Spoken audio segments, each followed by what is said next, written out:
11월 20일 월요일 상암동 클래스 시작합니다. 네, 지난주 먹통이 됐던 정부 행정 전산망, 이 정부가 주말 사이에 정상화가 됐다 일단 이렇게 밝히긴 했습니다. 그리고 오늘 조금 전 9시부터 업무가 이제 다시 재개가 됐는데 밀렸던 민원 신청이 아침부터 마구 몰리고 있어서 아직 안심하긴 이르다 이런 우려도 나오고 있습니다. 네, 오늘 관공서에 서류 떼러 가시는 분들은 현장이 평소보다 혼잡할 수 있다는 점 참고하시기 바랍니다. 네. 날씨는 큰 추위가 없어서 다행입니다. 낮에는 아침보다도 기온이 10도 넘게 올라서 예년 기온 되찾을 텐데요. 서울은 11도, 광주 15도, 부산 17도까지 오르겠습니다. 일교차가 크니까 좀 이렇게 운동도 좀 자주 해줘야 될 것 같아요. 이렇게 스트레칭도 좀 하시면서 오늘도 알차게 준비한 상암동 클래스 상클 끝까지 함께 하시죠. 자.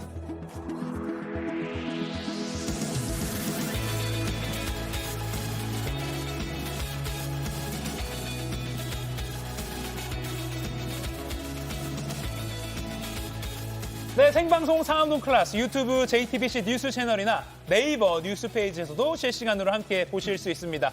도시락 이슈 이재승 기자, 김태인 기자 나왔습니다. 안녕하세요. 네, 안녕하세요. 네, 안녕하세요. 오늘도 꼭 알아야 할 소식들 알기 쉽게 전해드립니다. 이재승 기자, 첫 번째 이슈 뭘까요? 네, 첫 번째는요. CCTV 피했는데입니다. 지하철역에서 술 취한 사람의 휴대전화를 훔친 50대가 경찰에 붙잡혔습니다. CCTV가 없는 곳을 노렸는데 지하철 스크린도어 유리에 비친 모습에 딱 걸렸습니다. 오, 네.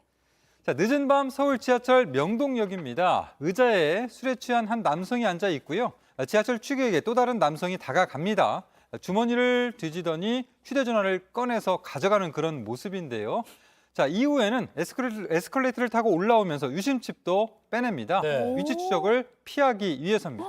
와, 약간 이런 말 하면 안 되지만 뭔가 도둑이 여유가 느껴진다고 오, 할까요? 네네네. 한두 번 해본 솜씨가 아닌 것 같습니다. 네, 알고 보니 이 남성 이른바 부축배기 수법으로 지난 10년 동안 6번이나 구속된 전력이 있었고요. 어허. 출소 62일 만에 똑같은 범행을 저지른 뒤 붙잡혔습니다. 자, 이 부축배기는 취객에게 접근해서 부축하는 척하면서 소지품을 훔쳐가는 수법입니다. 아, 그러니까 부축하면서 빼간다 이런 의미인가 봐요. 네. 이번에 7번째 구속된 상습범인 건데 네. 범인은 범죄 현장을 비추는 CCTV가 없다는 걸 미리 알고서 저렇게 범행을 저지른 거죠? 네, 범인인 50대 남성은 CCTV가 스크린도어 쪽을 보고 있어서 의자에 앉아있는 의자 쪽을 비추지 않는다는 것을 알고 있었습니다. 실제 이 CCTV에 찍힌 것은 유심을 빼내는 모습뿐이었고요. 자, 그렇다면 앞서 보신 그 휴대폰을 훔친 범행 영상 어떻게 네, 찍혔을까요? 지금 이거 네네. 어떻게 찍힌 거예요? 자, 자세히 보시면 저게 직접 찍은 게 아니라 스크린도어에 비친 그런 모습입니다. 네, 스크린도어에 비친 모습이 CCTV에 고스란히 담겼고요. 며칠 뒤 신고를 받은 경찰이 스크린도어에 비친 남성의 뒤를 쫓아서 서울 성북구에 있는 PC방에서 붙잡았습니다. 와. 전투 특가법 혐의로 체포영장 집행하겠습니다. 본 휴대폰이가 압수하겠습니다. 이거 증거물로. 근데 이 남성이 처음에는 완강하게 범행을 부인했다고 들었어요. 네, 이 남성은 붙잡힌 직후에 증거가 있냐, 억울하다 이렇게 말하면서 경찰에 발뺌을 했다라고 합니다. 본인이 CCTV가 없는 그 사각지대에서 범행을 저질렀다고 확신했기 때문인데요. 하지만 네네. 결국 이 스크린도어에 거울처럼 비친 자신의 모습에 꼬리가 밟혔습니다. 그러니까 그 꼬리를 밟힌 그 영상 다시 한번 좀 보여주시죠. 그러니까 저렇게 혼자 끝에 앉아있는 저 사람인데 저 네. 사람이 피해자고요. 슬쩍 접근해서 부축하는 척 휴대폰을 훔치는 겁니다. 네. 보통 늦은 저녁 시간에 약간 뭐 술에 취해서 그냥 혼자 앉아 계신 분들 보면 범행에 좀 노출되는 거 아니냐 위험하게 본 적이 있었는데 아 저런 경우 정말 조심해야 될 것 네. 같습니다. 그리고 저렇게 훔친 폰은 보통 작물업자를 거쳐가지고 중국이나 베트남 이렇게 해외로 많이 팔리죠. 네네. 근데 이 남성이 저지른 범죄가 이것뿐만이 아니죠. 네, 이른바 그 부축배기 외에도 음주운전과 재물손괴, 뇌물공여, 횡령, 감금, 치상을 포함해서 전과 18범인 것으로 나타났습니다. 어이구, 네. 네, 범인은 출소 후에 별다른 주거지와 직업 없이 게임장 등을 전전한 것으로 조사됐습니다. 아, 일단 검거가 돼서 다행인데요. 네. 지하철 같은 일상의 생활 공간에서 벌어지는 범죄. 참 나를 부축해주는 줄 알았는데 저런 범죄를 해간다고 네. 생각하니까 무섭다는 생각이 듭니다. 네. 지하철 내 CCTV 사각지대도 좀 더 줄어들어야 되지 않나, 이걸 좀 보완해야 되지 않나 싶고요. 네. 또 늦은 밤에 지하철 탈 때 주변 CCTV 위치 좀 잘 확인해서 타면 좋을 것 같다는 생각도 네. 듭니다. 자, 다음은요. 사과도 못 받아입니다. 자, 아내와 함께 길을 걷던 70대 노인이 서울의 한 고층 아파트에서 한 초등학생이 던진 돌에 맞아 숨졌는데요. 예. 피해자 유족은 아직 가해자 측 사과조차 받지 못했다면서 허탈해했습니다. 네, 정말 안타까운 사고 소식에 아주 많은 분들이 반응을 보였는데 네. 당시 사건 현장 주변으로 3개의 돌이 떨어져 있었고 그리고 당시 이 초등학생의 친구도 함께 있었던 것으로 알려졌죠. 네, 그렇습니다. 사고 영상 한번 우리가 보시면요. 예. 70대 노부부가 천천히 길을 건넙니다. 자, 남편은 지팡이를 짚은 아내를 부축하면 모습이고요. 자, 부부가 이후에 아파트 단지로 이제 들어서는 그런 상황입니다. 예. 자, 그때 갑자기 남성이 쓰러지는 그런 모습인데요. 공중에서 떨어진 돌덩이에 머리를 맞은 겁니다. 돌은 10층 이상의 복도에서 초등학생이 떨어뜨린 것으로 파악이 됐는데 경찰에 따르면 사건 현장 주변에는 성인 주먹만한 크기의 돌덩이 3개가 발견됐고요. 또 초등학생 A군이 돌을 던질 당시 친구 B군도 함께 그 자리에 있었던 그런 정황이 파악됐습니다. 네, 그 돌을 어디서 가져왔는지 왜 떨어뜨렸는지는 아직 수사 중입니다. 물론 추정되는 것들은 있지만요. 네. 추정되는 내용 중에 하나는 경찰은 그 돌이 방화문이 닫히지 않도록 보통 아파트 복도 보면 원래는 닫아놔야 되는 게 원칙입니다. 불이 네. 만약에 났을 때 예, 퍼지지 예. 않게. 근데 보통 편의를 위해서 열어놓는데 그렇죠. 돌을 개어놓잖아요. 그렇죠. 그 돌이 아니었겠느냐라는 그 가능성도 하나 두고 있는데요. 현장 아파트 주민의 이야기도 한번 들어보시겠습니다. 여기 혹시 돌 보셨냐고 물어보시더라고요. 여기 대놓는 거 있다고 그러니까 없더라고요. 아파트를 걷던 도중에 떨어진 건데 돌덩이가 예. 이게 참 당혹스럽고 또 날벼락 같은 가슴 아픈 사고가 아닐 수 없는데요. 유족 입장에서는 참 정말 황망하고 또 안타까울 것 같습니다. 그러니까요. 네, 그렇죠. 이 돌아가신 분의 아들은 그 MBC와 인터뷰에서 누구를 탓해야 할지 모르겠다. 그의 부모를 탓해야 할지 세상을 탓해야 할지 너무 억울하고 황망하다. 우리 아버지가 불쌍하다고 이렇게 좀 억울하고 답답한 그런 심경을 토로했습니다. 유족은 아직 그 가해자 측으로부터 사과를 받지 못한 것으로 알려졌습니다. 예, 그리고 이제 돌을 던진 것으로 추정되는 아이가 10살 미만으로 지금 알려졌습니다. 네. 그러면 형사처벌은 물론이고 보호처분도 받지 않는 거죠? 네, 경찰은 그 돌을 던진 학생과 보호자를 상대로 사건 경위 등을 조사 중인데요. 예. 하지만 이 가해 학생, 이 돌을 던진 학생은 촉법소년, 만 10세 이상 14세 미만 이 촉법소년의 범죄에도 해당되지 않습니다. 그러니까 만 10세 미만이라서 어떤 형사적 책임도 지지 않을 것으로는 보입니다. 이전에도 그 비슷한 사고는 있었는데요. 맞아요, 네. 5년 전 그 평택에서도 7살 아이가 아파트에서 아래용을 던져 주민이 크게 다친 경우가 있었고요. 또 지난 2015년 용인에서는 9살 초등학생이 벽돌을 떨어뜨려 50대 여성이 숨졌고 당시 함께 있던 20대 남성은 두개골이 골절되는 그런 중상을 입었습니다. 잊을만 하면 이런 사건이 발생하는 것 같습니다. 일각에서는 부모에게 책임을 물어야 한다 이런 의견도 있는데 다만 보호자가 다 예상하기 힘든 범위에서 일어난 일이라면 법적으로 책임을 묻기 어렵다라는 판례도 있기 때문에 적용 여부가 좀 그때그때 달라질 수가 있습니다. 근데 이 뉴스를 보면 만약에 지금 자녀분과 같이 보고 있다면 꼭 아니면 자녀가 뭐 하교하고 나서라도 네. 이런 일이 있었다. 높은 곳에서는 어떤 물건도 아래쪽으로 던져서는 안 된다라는 거를 교육을 꼭 해줘야 될 것 같습니다. 정말 작은 물건도 높은 곳에서 떨어지면 그 힘이 정말 세잖아요. 네. 그렇죠. 네. 이거는 정말 알려줘야 되는 그런 문제 같습니다. 네. 네, 가정에서의 안전교육 다시 한번 좀 강조돼야 될 것 같습니다. 네, 잘 들었고요. 이어서 지금 이 시각 모바일에서 가장 화제가 되고 있는 소식 정리해드리겠습니다. 김태현 기자 전해주세요. 네, 상크리 뽑은 광크리 뉴스입니다. 지금 이 시각 누리꾼들의 관심을 끌고 있는 뉴스는 어떤 건지 한번 살펴보겠습니다. 네. 첫 번째 소식은요. 한국지리 정답 유튜브 덕에 맞췄다입니다. 오. 지난 16일 치러진 수능 사회탐구 영역의 한국지리 4번 문제인데요. 충남북 지도에서 충주시 위치를 찾는 그런 문제였습니다.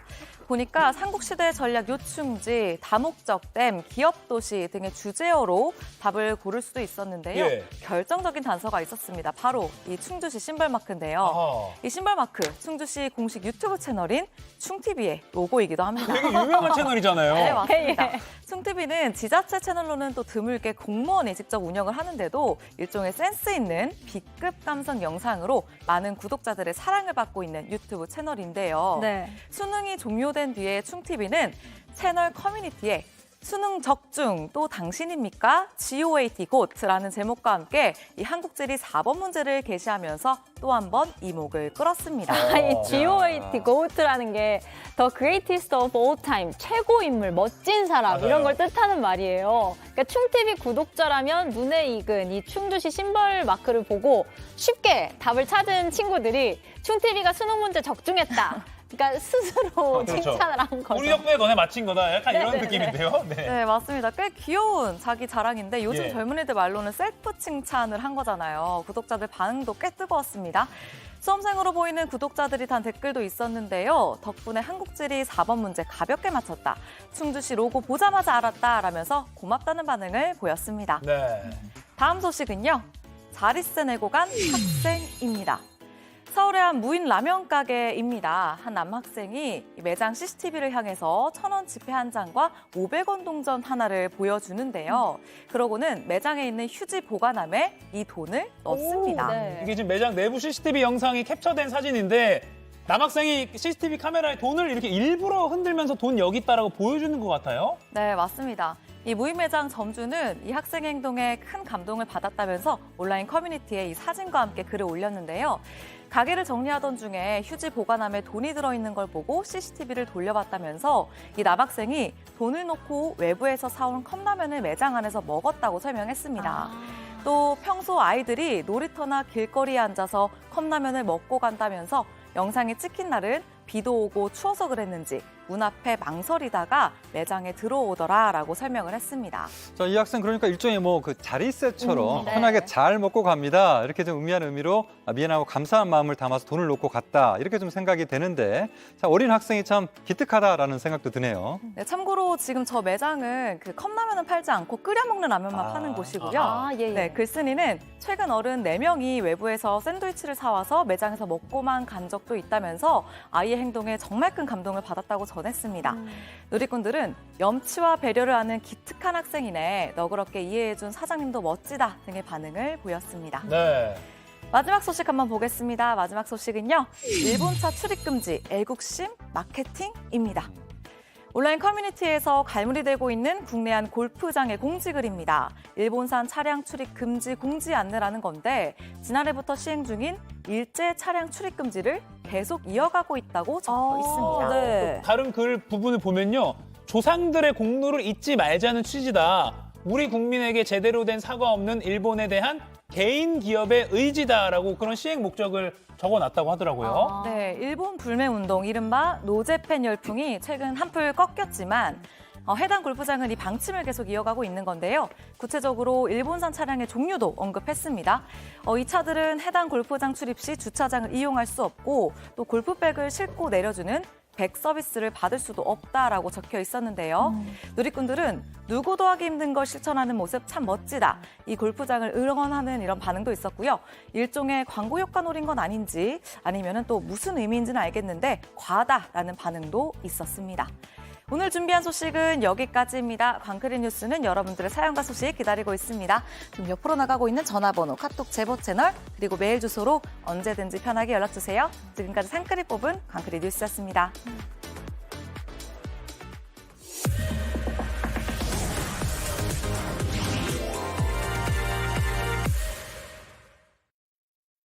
네, 지금 시각 10시 18분입니다. 저 같은 경알못, 경제를 잘 알지 못하는 사람을 위한 당장 내 돈이 되는 정보. 머니클래스 오늘의 키워드 먼저 보시죠. 혹시 내 돈도 잠자는 돈 찾는 방법. 고금리, 고물가, 경제 불안까지 겹치면서 가게 살림살이가 점점 팍팍해지고 있습니다. 한푼이 아쉬운 요즘 나도 잊고 있었던 내 돈이 어딘가에 잠들어 있을 수 있다는 생각 해보지 않으셨나요? 만기가 지났지만 고객이 찾아가지 않은 예적금이나 보험금이 아직도 많이 쌓여 있다고 하는데요. 잠자고 있는 내 돈 찾는 방법 알아두시면 오늘 뜻밖의 횡재를 하실 수 있습니다. 지금 주목해 주시길 바랍니다.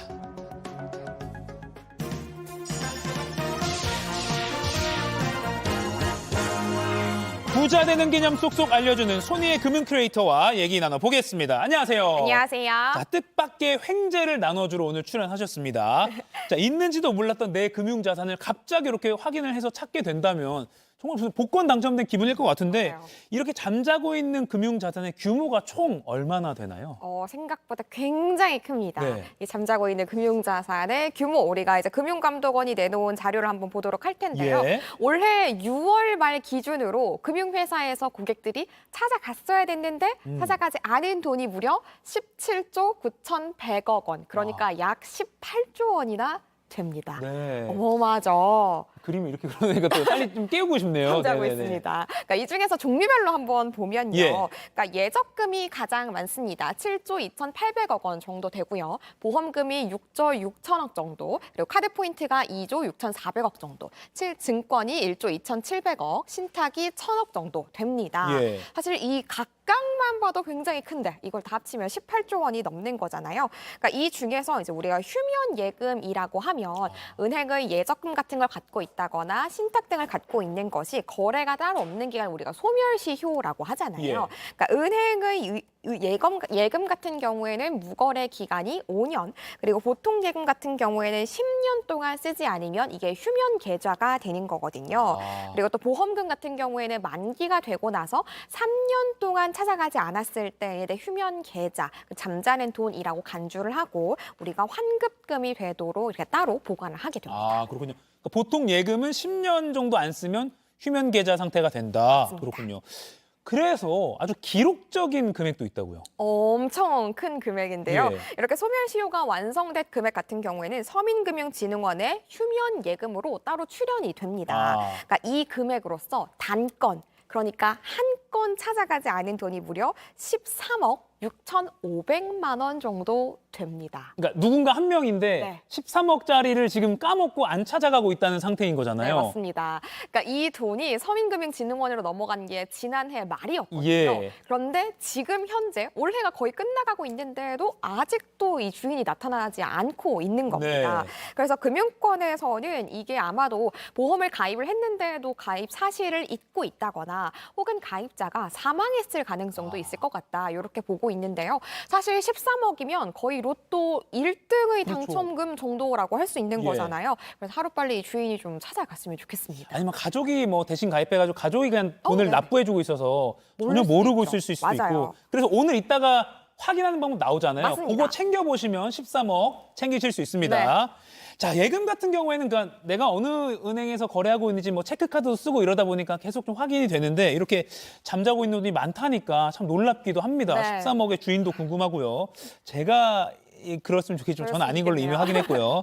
근데 이 어쩌다가 이렇게 까먹고 잊어버리는 겁니까? 일단은 유형이 몇 가지 있는데요. 예. 가장 흔히 우리가 휴면 예금을 잊고 있는 건 주거래 은행을 변경하기 전의 은행에 갖고 있던 장기 예적금을 잊고 있는 사례입니다. 예. 그러니까 우리가 보통 대출 등을 만든다거나 할 때 주거래 은행을 한꺼번에 좀 옮길 때가 있잖아요.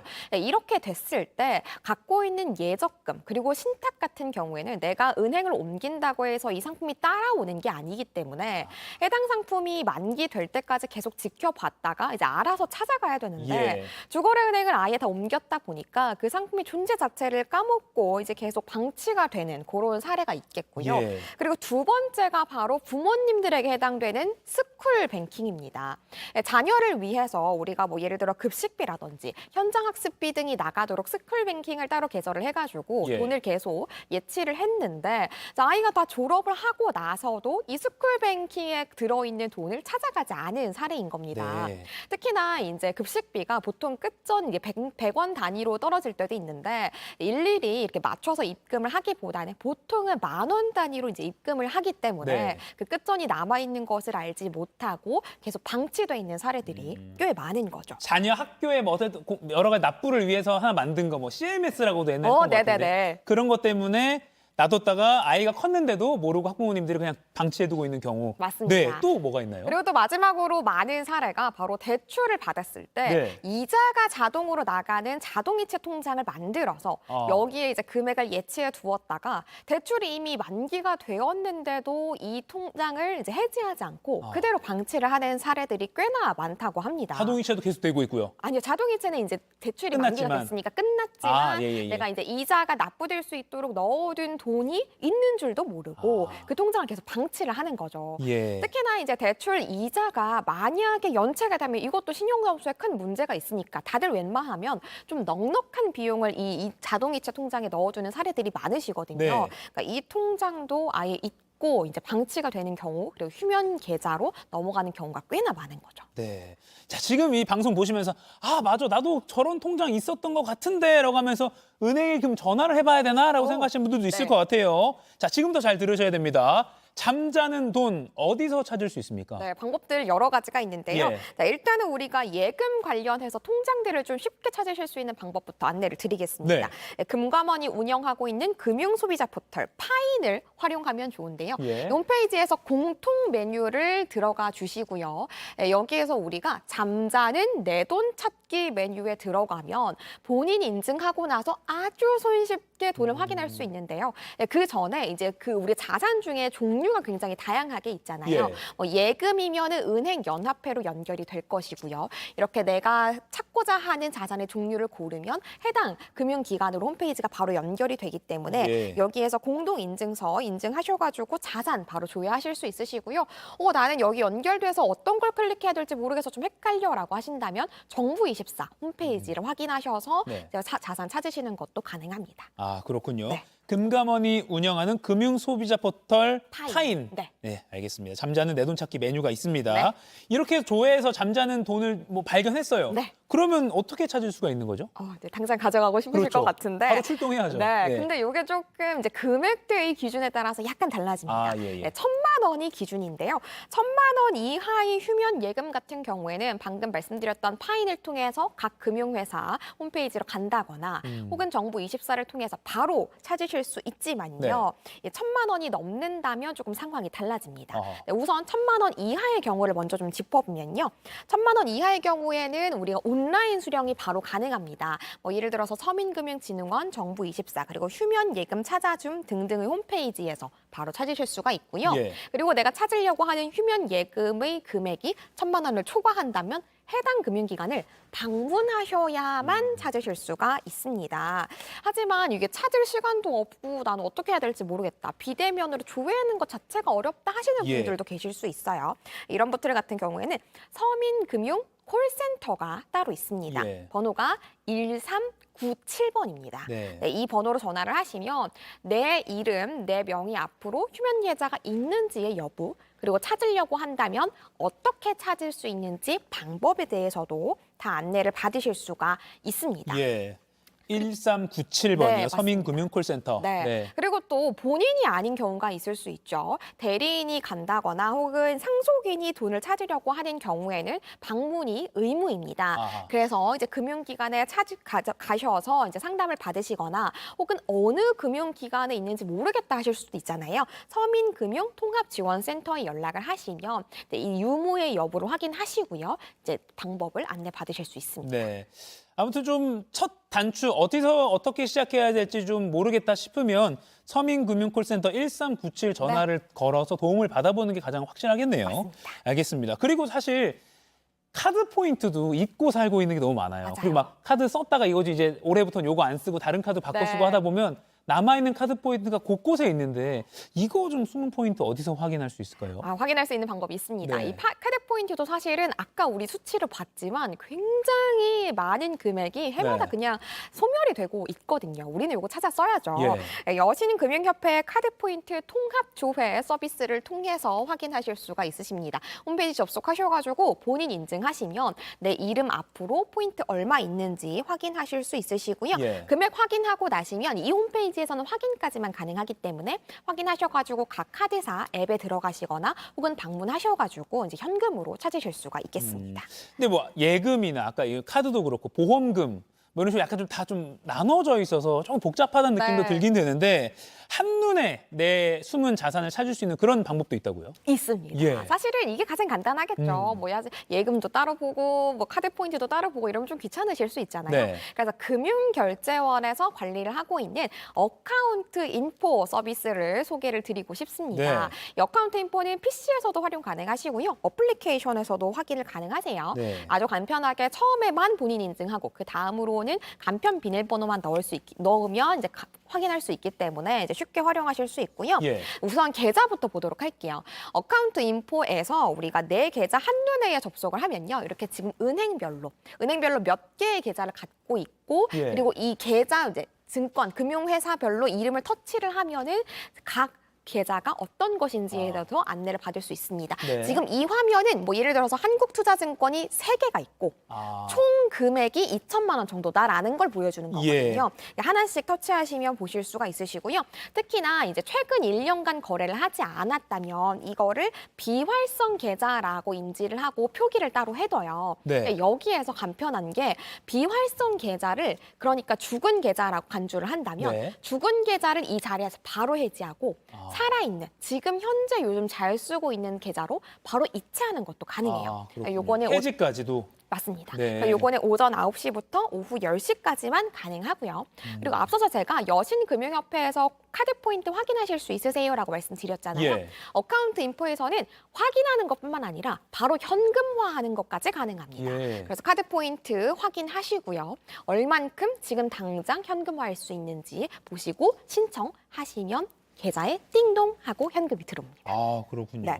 어카운트 인포. 네. 네네. 그리고 자동이체도 여기에서 한꺼번에 확인할 수 있어요. 네. 그러니까 이게 어떤 게 문제냐면요. 서비스, 뭐 예를 들어서 요즘 신문 많이 안 보시긴 합니다만 신문 구독이 내가 이미 끝났는데 아직까지도 자동이체가 걸려 있다면 뭐 당장 돈이 나갈 일은 없겠지만 그래도 만일의 상황에 돈이 인출되는 걸 막기 위해서는 서비스가 종료됐으면 모두 해지해 주는 게 좋습니다. 그런데 그대로 걸려 있는 경우가 꽤 많기 때문에 어카운트 인포에서 그런 내역까지 확인하시고 일괄 해지하시는 걸 추천드립니다. 아, 그렇죠. 그러니까 괜히 연결돼 있으면 나중에 어떻게 돈이 좀 나갈 것 같고 이런 불안감이 찝찝하잖아요. 있잖아요. 네. 아, 이걸 다 할 수 있는 게 어카운트 인포고 이게 애플리케이션도 있고 네. 그리고 웹사이트로 PC에서도 이용할 수 있다. 그렇습니다. 어카운트 인포 요거 기억을 해놔야겠네요. 자, 이거 말고도 좀 잠자는 돈을 찾을 수 있는 방법 또 더 있으면 좀 말씀해 주시죠. 또 있습니다. 네. 우리가 세금 관련해가지고 뭐 내가 실수로 더 많이 냈을 수도 있고요. 혹은 정부의 공공기관에서 이제 착오가 있어가지고 처음부터 좀 납부 자체에 대해서 많이 했을 수도 있잖아요. 이런 것들 세금 많이 낸 걸 우리가 미환급금이라고 합니다. 예. 이 미환급금을 정부 24에서 미환급금 찾기를 통해 가지고 많이 낸 것이 있다면 돌려받을 수가 있습니다. 그래서 홈페이지 접속하셔가지고 가장 간단한 건요. 그냥 검색창에다가 미환급금이라고 검색을 하셔가지고 돌려받는 게 가장 간단해요. 네. 네, 그래서 여기서 접속하셔가지고 미환급금 신청하시고요. 로그인하셔가지고 확인했을 때 미환급금 내역이 있다면 여기서 신청하기 눌러가지고 바로 환급을 받는 게 가능합니다. 아, 그리고 정부 24는 요거 말고도 또 다양한 목적으로 쓰이고 있는데요. 안심상속 원스톱 서비스도 있습니다. 이게 뭐냐면요. 이제 우리 조상들이 갖고 있었던 땅이나 네. 재산이 있는데 이걸 내가 있는 줄도 모르고 살아갈 수도 있잖아요. 네. 이거를 정부 24에서 안심상속 원스톱 서비스를 통해서 조회하고요. 저희 조상님입니다. 제 앞으로 받겠습니다. 라고 신청하는 것까지 가능하다라고 합니다. 사실 오늘 제가 굉장히 여러 가지를 알려드렸는데 이런 게 있구나까지 끝나면 변화가 없겠죠. 네. 당연히 활용을 하셔야 내가 더 얻을 수가 있으니까 오늘 알려드린 내용을 좀 잘 메모해 두셨다가 꼭 조회하셔가지고 네. 우리 왜 옷장에 있던 코트에서 10,000원, 20,000원 나오면 굉장히 기분 좋잖아요. 그렇죠. 그것처럼 이렇게 좀 돈을 한번 찾으실 수 있는 기회가 됐으면 좋겠습니다. 네, 오늘 방송 끝나도 유튜브와 뭐 네이버, 다음 등 포털 사이트에도 다시 영상이 올라가니까요. 다시 한번 좀 주변 가족들과 공유하시면서 한번 체크를 해보시는 것. 그리고 시청자 여러분 중에 아까 사례로 들었던 그 13억 원 네. 아직 못 찾아가신 분, 잠잡고 있는 그 13억을 확인 못 하신 분도 계실 수 있으니까 혹시 이걸로 확인하시면 저희에게 한번 연락 주시면 참 좋을 것 같습니다. 자, 마무리하기 전에 오늘도 두 분 뽑아서 영화 예매권 2매씩 드리는 퀴즈 준비했습니다. 내가 보유하고 있는 계좌나 카드 등 모든 금융 정보를 한눈에 확인할 수 있는 사이트입니다. 여기서 잠자는 돈을 찾을 수도 있는데요. 어떤 곳일까요? 1번 어카운트 인포, 2번 카운트다운, 3번 디스카운트. 카운트가 많이 나옵니다. 지금 상암동 클래스 실시간으로 방송되고 있는 JTBC 뉴스 유튜브에 접속하셔서 실시간 댓글창에 정답 올려주시면 됩니다. 방송 마칠 때 당첨자 2분 발표하겠습니다. 지금까지 머니클래스 손희의 금융 큐레이터와 이야기 나눠봤습니다. 고맙습니다. 감사합니다. 지구촌에서 화제가 된 소식들 알아보는 월드클래스입니다. 즐거운 추억을 남기기 위해 떠난 여행인데 대체 이게 무슨 날벼락일까요? 현지 시각 지난 14일 바하마에서 유람선이 침몰했습니다. 당시 영상 함께 보시죠. 사방에서 비명이 난무하고 어수선한 게 언뜻 봐도 큰일이 난 것 같죠? 이미 선체가 기우뚱한 상황에서 다들 움직이는 것조차 쉽지 않아 보이는데요. 100여 명의 승객을 태우고 카리브해 바하마 블루라군으로 향하던 유람선이 가라앉는 모습입니다. 선착장에서 출발한 지 30분 만에 거친 파도에 휘말려 물에 잠기기 시작했다고 하고요. 배가 한쪽으로 기울자 승객들은 탈출하기 위해 구명조끼를 입고 황급히 바다에 뛰어들었습니다. 이 과정에서 안타깝게도 75세 미국인 관광객 1명이 숨졌고 또 다른 관광객 2명은 부상을 입어 인근 병원으로 옮겨져 치료를 받고 있습니다. 현재 당국이 정확한 사건 경위와 함께 안전조치에 미흡한 점은 없었는지 조사하고 있습니다. 지금 보고 계신 건 로봇 손인데요. 사람의 손처럼 인대와 힘줄, 뼈대까지 선명합니다. 스위스 취리 연방공대 연구진이 3D 프린팅 기술을 이용해 만든 것으로 MRI 데이터로 사람 손을 그대로 본뜬 거라 천천히 움직이는 모습 또한 사람의 손과 거의 흡사합니다. 생긴 것만 그럴듯한 게 아니고요. 말랑하게 구부러졌다가 천천히 굳어지는 특수 플라스틱을 사용해 인대와 근육의 탄성까지도 사람 손과 비슷하다는데요. 손을 잃어 의수가 필요한 사람에게 도움이 될 수 있겠죠. 앞으로 이렇게 의료 분야에서 활용할 수 있도록 연구를 확장해 나갈 계획이라고 합니다. 공상과학 영화에서 보던 것처럼 로봇이 사람 손을 완전히 대체할 수 있는 날이 머지 않은 것 같습니다. 손님이 주문한 배달 음식을 일부 배달 기사들이 슬쩍 빼먹어서 문제가 되는 일, 뉴스에서도 종종 전해지곤 하는데요. 그런데 아예 음식을 만들 때부터 빼먹는 게 가능하다는 폭로 영상이 등장했습니다.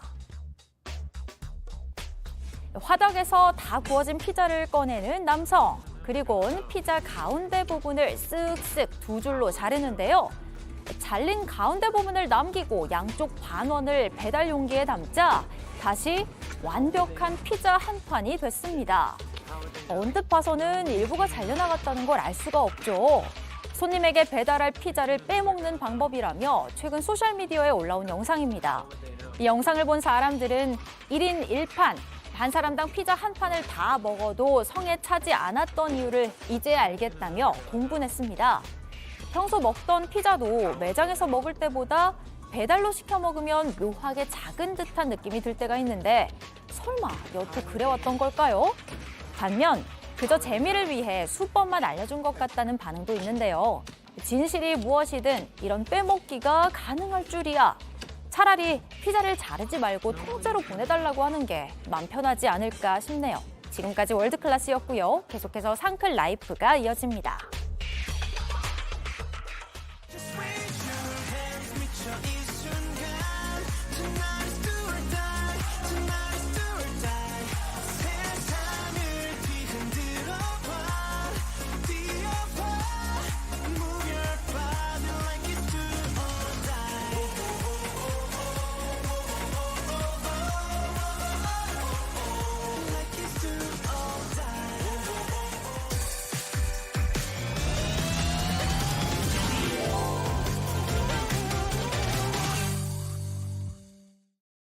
상클 라이프 시간입니다. 인생은 길고 배움에는 끝이 없죠. 매주 월요일엔 다양한 지식 채우는 소중한 시간 여러분께 선물해 드립니다. 자, 오늘 함께 이야기 나눌 주제부터 먼저 만나볼까요? 막힌 대화를 풀어주는 말의 시나리오. 말의 시나리오요? 그러니까 부모와 자식 간에도 오랜 동창 사이에도 또 뭐 문화센터에서 최근에 뭐 새로 사귄 친구와도 뭐 여러 관계 속에서 말을 아끼다가 오히려 오해를 쌓고 관계를 망칠 때가 있습니다. 아예 뭐 제대로 된 대화를 시작도 못할 때고 있고요. 이런 문제가 각자의 말의 시나리오를 살펴보면 해결될 수 있다라고 말씀하시는 분이 있습니다. 네. 그 방법 말마음연구소 김윤나 소장님께 들어보겠습니다. 안녕하세요. 안녕하세요, 소장님. 네, 안녕하세요. 반갑습니다. 네, 음성과 어떤 기품. 약간 제가 좀 귀에 눌렸어요. 지금. 예. 옳은말 써야 될 것 같고, 예, 그렇습니다. 아니, 소장님, 근데 이 보통 시나리오 하면 영화나 드라마에 쓰이는 대본을 이야기하잖아요. 근데 말의 시나리오는 뭐예요? 네, 그렇죠. 우리가 영화의 대본을 시나리오라고 합니다. 네. 우리가 한 영화에서요, 주인공이 이런 대사를 계속 반복한다고 한번 생각해 볼게요. 예를 들면 이런 거요. 저 혼자 할 수 있어요. 남의 도움 받고 싶지 않아요. 뭐 이런 거. 오. 좀 연기가 어색했지, 아침이라서. 아니요. 네네네. 만약에 그런 대사를 계속 반복한다면 우리는 이제 그 사람의 삶을 추론해 볼 수 있습니다. 아, 저 사람은 살면서 다른 사람의 도움을 받는 건 좀 힘들어 했구나 하면서 영화는 그가 그럴 수밖에 없었던 드라마가 쫙 펼쳐지게 될 겁니다. 예. 마치 그런 것처럼 우리도 우리 삶이라는 드라마의 이제 주인공이잖아요. 네. 그러니까 우리의 말도 이렇게 잘 관찰하다 보면 계속 반복되는 어떤 말들이 있어요. 그래서 그 반복되는 말들을 잘 쫓아가다 보면 그 사람이 정말 그럴 수밖에 없었던 삶의 이야기가 확 드러납니다. 네. 그러니까 정리하자면 말의 시나리오는 되풀이에서 들려주는 어떤 말이 들려주는 삶의 이야기다. 이제 이렇게 말할 수 있어요. 그래서 우리가 지금의 관계를 조금 다르게 맺고 싶다면 나는 어떤 말의 시나리오를 갖고 있는지 좀 인식해보고 네. 그걸 바꿔가는 노력을 해볼 수 있죠. 그러니까 지금 하는 말이라는 게 사실 뭐 지금 제가 하는 말 같지만 뭔가 제가 어릴 때부터 다 쌓여와서 그렇죠. 습관처럼 굳어진 그런 말이라는 그런 네. 배경을 설명해 주셨는데 그러면 당연히 자라온 환경도 중요할 수밖에 없을 것 같아요. 뭐 어떤 집은 막 제잘제잘 막 밥 먹을 때도 재밌게 얘기하고 이런 집도 있지만 어떤 집은 막 절간이 따로 없다. 막 무건수행하는 집 같기도 하고 뭐 그렇게 좀 자라온 환경에 따라서 사람마다의 말의 시나리오도 막 많이 다르고 영향을 받겠네요. 그럼요. 네. 우리의 말의 시나리오에는 굉장히 많은 사람의 영향을 미치죠. 예. 가족뿐만이 아니라 지금 두 분도 서로가 서로에게 영향을 그렇죠. 네. 미치고 있고 뭐 동료, 친구 다 마찬가지인데요. 미치고 있나요? 네. 너무 많이 미치니까. 아, 너무 많이 네, 맞아요. 근데 그 중에서도 가족은 지분이 크다 이렇게 음. 생각할 수 있어요. 왜냐하면 가족은 우리가 태어나서 최초의 관계 집단이죠. 그러다 보니까 그 안에서 어떻게 상호작용하는가가 우리의 대화의 밑 그림이 되고 예. 말의 시나리오의 초고가 되는 거죠. 뭐 예를 들어서 내가 어떤 힘든 일을 겪었을 때요, 가정마다 분위기가 다 다를 겁니다. 네. 그렇죠, 네. 뭐 예를 들면은 이제 막 비난하는 가족도 있을 거예요. 넌 잘하는 게 그렇게 없냐? 뭐 이런 가족도 있을 거고, 또 아니면 네 일은 네가 해결해. 뭐 이런 냉담한 가족도 있을 거고. 뭐 이겨내? 막 이럴 수도 그렇죠. 있고. 파이팅! 뭐 예. 이러는 가족도 있을 버텨, 거고. 네. 예, 공감하고 또 위로하는 가족도 있을 겁니다. 그러니까 어떤 가족들과 상호작용했는가가 그 사람의 말의 시나리오가 될 수 있죠. 와, 사실 이 시나리오가 잘못되면 영화나 드라마가 전체적인 결과물이 좀 맞아. 잘못될 확률이 예. 높아지잖아요. 그만큼 정말 그 초석이고 너무나 중요한데 진짜 가족 같아서 이 가요 앵커의 영향을 제가 많이 받는 것처럼 그래요. 가족이 내게 주는 영향이 정말 큰데 그럼에도 불구하고 내 개인이 가진 말의 시나리오를 좀 바꾸고 싶다. 이럴 때도 있잖아요, 소장님. 그러니까 이미 영향은 받아왔고 이미 이렇게 컸잖아요. 네, 그렇죠. 어떻게 근데 바꿀 수 있죠? 바꿀 수 있죠. 예. 물론 우리가 뭐 노트북에서 시나리오 작업하는 것처럼 썼다 지웠다처럼 쉽지는 않습니다. 그런데 중요한 건 내가 어떤 말의 시나리오를 갖고 있는지를 인식할 때부터 우리의 말은 바뀔 수 있고요. 그리고 이제 어떻게 바꿔나갈지를 연습을 이제 차근차근 시작해봐야죠. 네. 자, 그럼 어떻게 말의 시나리오를 고쳐 써야 하는지 각종 대화, 또 말 때문에 고민인 분들 지금 바로 한번 집중해 주시면 되겠습니다. 자, 우선 가까운 사이일수록 대화를 오히려 하지 않고 특히 좀 툭툭 말도 좀 말실수 막 너무 편하다 보니까 그런 경우도 많은데 이런 경우가 있어요. 부부가 바깥에서는 와 화목하고 말도 제잘제잘 잘하다가 집에 딱 오면 딱 외투 벗어놓고 각자 말 없이 맞아요. 지내는 경우가 맞아요. 있거든요. 저희 집이 네. 그렇다는 건 아니고 자, 이런 사람과는 집에만 오면 과묵해지는 사람과는 어떻게 좀 대화를 하고 말의 네. 시나리오를 바꿀 수 있을까요? 그러니까 가족이 서로를 제일 모르는 것 같아요. 아, 예. 그래요? 그리고 가장 늦게 알고 소식을. 그거는 우리가 서로가 가족 안에서 자기 개방과 위로의 시나리오가 좀 경험이 부족하다 이렇게 생각해요. 무슨 말이냐면 내 속마음을 이렇게 좀 터놨을 때 그거에 대한 긍정적인 피드백을 받아본 적이 별로 없는 거죠. 아, 뭐 예를 들어서 이제 아이가 이제 엄마한테 이렇게 말을 한단 말이에요. 엄마, 나 정말 학교 가기 싫어요. 난 진짜 공부가 싫어요. 만약에 이렇게 말을 했을 때, 야, 네가 진짜 힘들구나. 우리가 같이 좀 더 얘기해보자. 뭐 엄마가 이런 태도로 나와준다면 아이가 아마 속마음을 좀 더 엄마한테 얘기할 수 있겠죠. 예. 근데 현실은 그게 쉽지가 알아요. 예, 뭐 예를 들어 현실이라면 그냥 콧방귀 낄 수 있어요. 말도 안 되는 소리 하고 있어. 뭐 이럴 수도 있고. 학교 이거부터 못 가면 이제 나중에 고등학교 때 어떡할까 뭐 이렇게 되고. 막. 그러니까요. 예. 그리고 야 내가 너한테 돈을 벌어오라고 그러냐? 야 꼴랑 공부하나 하면서 막 공부가 이렇게 제일 막. 쉬운 거죠. 예, 맞아요. 예, 그렇게 막 비난할 수도 있고 아니면 이렇게 충격을 받아서 몸져 이렇게 눕는 부모도 있거든요. 이제 그러다 보면 우리 마음속에 아, 가족 간에 나누는 건 아니구나. 나 혼자 삭혀야지. 이러면서 점점 꺼내지 않는 거죠. 예, 그래서 이런 시나리오를 우리가 바꿔가기 위해서 저의 이제 제안을 좀 드리자면 네. 예. 서로 질문을 하나씩 하자. 질문. 네, 질문을 하자. 그런데 이제 어떤 질문이냐가 중요하잖아요. 네. 우리가 보통 가족끼리 질문을 할 때 뭐 어떤 게 힘들어? 요즘 어려운 게 없어? 뭐 이런 질문들을 많이 하시는데요. 사실 이 대화는 조금 더 실력이 필요해요. 이거보다 더 쉬운 질문이 있거든요. 그게 뭐냐면 어떤 질문을 했을 때 그 사람이 좀 막 신나게 막 아, 나는 이렇고 내 생각은 이렇고 막 네. 이렇게 얘기할 수 있는 신나게 제잘 걸릴 수 있는 질문들을 하나씩만 해주자는 거예요. 매일 하나씩. 어떤 건가요? 뭐 예를 들면 저한테 말의 시나리오가 뭔가요? 물어보면 저는 막 신나게 얘기하잖아요. 그두 분한테도 그런 주제가 있으실 것 같아요. 그렇죠. 뭐 어떤 게 있으실까요? 예를 고기가 좋아, 해산물이 좋아. 아니면 테니스 좋아하니까 테니스 관련된 그렇죠, 주제. 그렇죠. 아, 테니스 이건 도대체 어떻게 하는 거예요? 뭐 이렇게 물어보면 막 신나잖아요. 예, 너무 신나요. 그런 것처럼 그런 주제들 사람마다 이렇게 눈빛이 반짝이는 질문이 다 있거든요. 근데 가족끼리 그런 걸 좀 물어봐 주면 좋겠고 또 중요한 게 있어요. 물어봐 놓고 아무 말 좀 안 했으면 좋겠거든요. 그러니까 물어봐 놓고 내가 더 아는 척 한다거나 야 그거 아니야 막 이렇게 하지 마시고 그냥 끄덕끄덕 하면서 들어주는 경험을 우리가 좀 주고받을 때 아, 그럼 내 얘기 조금 더 해볼까? 뭐 이런 자기 개방과 위로의 시나리오를 우리가 조금씩 써나갈 수 있죠. 이거는 지금 육아의 어떤 팁도 될 것 같아요. 저도 아이를 키우고 있으면 그런 생각이 드네요. 그러니까 무조건 뭐 오늘 학교 잘 갔다 와서 이런 질문 말고 뭐 아이가 좋아하는 게임 관련된 캐릭터 이야기를 같이 맞아요. 나눠본다거나 이렇게 맞아요. 그냥 좀 제잘제잘할 수 있는 분위기를 만들어가는 게 중요하다는 생각이 드네요. 그리고 또 가족 간의 대화 생각하면요. 그러니까 너무 잘 알다 보니까 고치려 드는 경우가 있어요. 아, 너 내가 보니까 이거 또 이러네 이거 뭐 이런 거. 나니까 얘기해 줄 수 아, 있는 이런 거야. 거. 이렇게 얘기하면서. 맞아요. 그러다 보면 또 대화가 단절되잖아요. 그러니까 네. 우리는 그렇게 옳은 말을 하죠. 가족끼리는. 아, 네. 그리고 방금 말씀하신 것처럼 나니까 이런 얘기 해준다고 정당화를 하는데요. 아, 이게 원래 대화는 좀 어려운 거예요. 남과 대화하는 거잖아요. 근데 특히 가족과의 대화가 힘든 이유 중에 하나는 우리는 나와 다르다는 게 본래 불편한 거잖아요. 예. 그러니까 네. 나하고 감정이 다르고 생각이 다르고 나 같으면 저렇게 안 할 것 같은데 저렇게 선택했다는 거는 내가 힘들어요.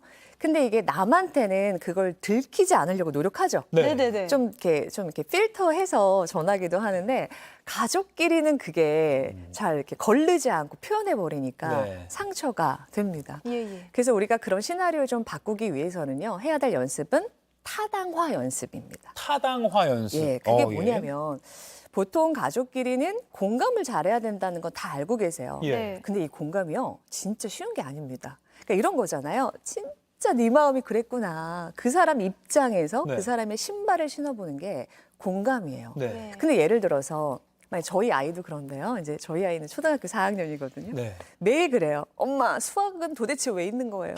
난 수학학원 가기 싫어요. 막 인생에 수학이 중요합니까? 막 그럼 이런 이제 거. 몸져 누우시는 거예요? 그렇죠, 그렇죠. 뭐 그럴 때 네. 이제 우리가 야 진짜 네 심정을 알겠다. 내가 너 같아도 그러겠어. 이 말이 잘 안 나오거든요. 그렇죠. 그걸 이제 공감이지만 타당화는 뭐냐면요. 그 사람의 경험을 무시하지 않는 것까지가 목표예요. 그러니까 우리 아들은 수학을 참 힘들어해. 그죠? 오늘 유난히 더 가기 싫구나. 아. 그냥 거기까지. 내가 거기에 동의할 수는 없어요. 그런데 인정하는 것까지. 그걸 우리가 타당화라고 하거든요. 네. 이게 공감보다 조금 쉽습니다. 아. 이제 그런 경험들이 우리 가족 내에서 좀 오고 가야 세이프 존, 그러니까 우리 가족이 좀 안전하다, 안전한 대화를 하고 있다 이런 인식이 들죠. 아. 안전할 때 대화가 덜 어긋나고요. 아. 어떻게 생각하면 공감보다 공감 그냥 맞아 해주면 되잖아요. 공감보다 타당화가 조금 더 어려울 수도 있겠다는 생각도 저는 좀 그러시는군요. 들어요. 네. 근데 어쨌든 아이가 집에서 또는 가족이 집에서 어떤 말이든 할 수 있다라는 맞아요. 그 세이프 존을 만들어주는 게 중요하다는 생각이 드네요. 네네네. 그러니까 뭐 가족뿐만 아니라 사회에서도 충분히 적용할 수 있을 것 같고요. 자기 생각을 제대로 이야기하지 못해서 좀 늘 후회하는 사람도 있잖아요. 남들이 예스라고 할 때 나는 노라고 말하지 못했고. 근데 이렇게 나의 말의 시나리오를 좀 고치고 싶을 때 그렇다면 뭘 어떻게 살펴보고 어떻게 고쳐나가야 할까요, 선생님? 우리는 다 눈치를 보죠. 저도 지금 눈치 엄청 보고 있거든요. 아, 네. 그러니까 할 말 다 속 시원하게 하는 사람은 없습니다. 그러나 정도가 심하다면 좀 우리가 주의를 기울여야 하는데요. 그러니까 정도가 심하다는 건 몇 가지 증상들이 있어요. 네. 그러니까 예를 들면 나를 진짜 갈아 넣는데도 노를 못하는 거예요. 나를 너무 희생시키면서도 거절을 못한다거나 아니면 내가 저거 갖고 싶은데 내가 저거 먹고 싶은데 하지만 그거를 다 괜찮아요. 다 괜찮다고 한다거나 네네네. 아니면 이게 사람들 앞에서 나를 공개적으로 좀 민망하게 하는데도 내가 거기서 방어를 못하는 거예요. 그냥 가만히 있는 거죠. 예예. 내가 만약에 그런 편이라고 한다면 저는 이제 이런 분들을 타인지향 시나리오다 이렇게 불러요. 타인지향 타인지향 시나리오가 예. 나를 갉아먹으면서까지 체면을 차리는 그런 경우군요. 맞아요. 예. 그러니까 눈치를 보느라고 나를 예. 표현하지 못하는 사람들을 타인지향 시나리오는 이 안테나가 다 밖을 향해 있는 거예요. 그러니까 우리는 인생에 우리가 주인공이잖아요. 네. 근데 내가 이제 엑스트라가 돼버리는 거죠. 아하. 그래서 이런 분들은 대화할 때도 눈치도 엄청 보고 또 대화가 끝나고 나면 그걸 계속 곱씹으면서 후회하고 내가 왜 그렇게 말했지? 저 사람 표정은 왜 저랬지? 네. 막 이러고 또 본인을 엄청 혼내요. 야, 그런 말도 못해? 막 이러면서. 근데 그 장면이 되면 또 반복되는 거죠. 네. 그래서 이런 분들은 내부지향 시나리오로 바꿔가셔야 돼요. 내부지향 시나리오. 네. 그러니까 나를 중심에 두는 거예요. 내 마음을 중심에 두는 연습을 해야 우리가 좀 눈치 보지 않고 말할 수 있거든요. 예. 대표적인 몇 가지 처방전을 좀 드리자면 네, 저희가 그림도 같이 준비되어 있으니까 같이 보죠. 네. 네. 자, 일단 첫 번째 처방전은요. 나의 감정을 존중하는 연습입니다. 이 감정은요, 진짜 제일 중요한 기초 과목이거든요. 예. 특히 저는 분노의 감정에 귀를 기울이시라고 말씀을 드려요. 그러니까 우리가 관계를 맺다 보면은 내가 화가 나기도 하고 속상하고 불편하고 서운할 때가 있거든요. 예. 근데 이거를 감지하지도 않고 괜찮아요 이렇게 말씀해 버리신단 말이에요. 자동으로 그냥 나와요, 그런 맞아요. 말이. 예. 근데 그 전에 내가 진짜 괜찮은지 그걸 좀 확인을 해보고요. 예. 중요한 거 내가 그렇게 느낄 때는 다 이유가 있는 겁니다. 예. 그럼 두 번째로 또 넘어가요. 두 번째 건 뭔가요? 그림 보죠. 네, 뒤에 나와 있습니다. 안 돼요, 어렵습니다. 네, 작은 거절을 좀 하자는 겁니다. 맞아요. 엄청난 대단한 거절은 다 어렵잖아요. 그런데 내가 먼저 해보고 내가 먼저 먹어보고 조금 양보하지 않는 연습을 해보자. 이거 연습해야 돼요, 진짜. 이거 안 하면 안 돼요. 하나 더 있죠, 처방법. 네. 네, 또 어떤 겁니까? 네. 나를 위한 시간을 가져야 한다는 거죠. 그래서 나를 편안하게 해주고 내가 기쁘고 내가 충만한 그런 시간들을 꼭 하루에 10분 이상 갖는 거. 그래서 나를 내 삶의 중심에 두는 거. 예. 그게 좋은 연습이 될 수 있습니다. 안 돼요, 어렵습니다를 직접 이렇게 말로 발화를 해보는 게 진짜 중요한 것 같아요. 입 밖으로. 네. 그러니까 말씀하신 대로 자동으로 내 감정이 화가 났는데도 거절하지 못하고 내가 너무 지쳤는데도 거절하지 못하고 내가 지쳤다는 감정을 못 읽고 있는 그 상태도 너무 괴로우니까 첫 번째, 나의 감정을 존중하는 연습, 그리고 안 돼요, 어렵습니다. 그리고 나에게 집중하는 시간, 이게 하나에 딱 관통하는 그런 것 같습니다.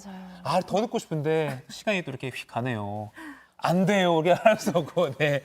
PD님이 또 하라고 하니까 또 끝내야 됩니다. 네. 오늘 배운 거 질문, 네. 그리고 타당화. 타당화 시키는 네. 거, 그리고 타인지향적인 거에서 내부지향적으로 바꾸는 거. 네. 요거 세 개만 기억하면 좀 나아지지 않을까 맞아요. 싶어요. 세이프 존을 만드는 것도 중요하네요. 아이들과 대화할 때 아이들이 어떤 말이든 부모님께 할 수 있는 그런 환경 만드는 것, 여기까지 정리하겠습니다. 지금까지 말, 마음 연구소 김윤나 소장님과 함께했습니다. 고맙습니다. 감사합니다. 네, 사운드 클래스 오늘 준비한 소식은 여기까지입니다. 오늘 깜짝 퀴즈 정답은요, 1번 어카운트 인포였습니다. 네, 오늘 당첨자 2분 자막으로 나가고 있습니다. 썬닝님 그리고 류추님님 2분 축하드리고요. 상클 공식 이메일로 선물 받으실 주소 남겨주시기 바랍니다. 네, 저희는 내일 아침 10시에 다시 찾아뵙겠습니다. 고맙습니다. 고맙습니다.